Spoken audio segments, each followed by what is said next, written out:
पकाऊंगी, क्योंकि मैंने पकानी शुरू की हुई है, चूल्हे पर रखी हुई है। पका करने के बाद फिर मैं उसको भूनूंगी, मैं आपको बाद में बताती हूँ।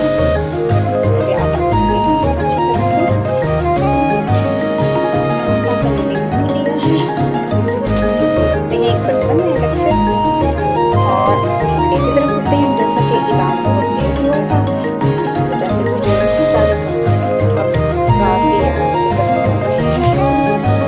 इसके बाद इसको रखेंगे हम फ्रिज में और अपनी प्लेट में रखते हैं।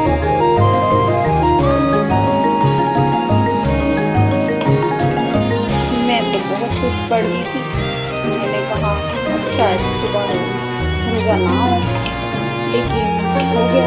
अब इसीलिए मुझे इतनी देर से काम करना पड़ रहा है। अब कुछ अभी कर लूँगी, कुछ सहरी में पका लूँगी, जैसे कि अब मैं खाना उठा रही हूँ। ये इंशाल्लाह ये वाली बचेगी, इसको रखूँगी और बाकी हम रोटियाँ वगैरह सहरी के वक्त बना देंगे।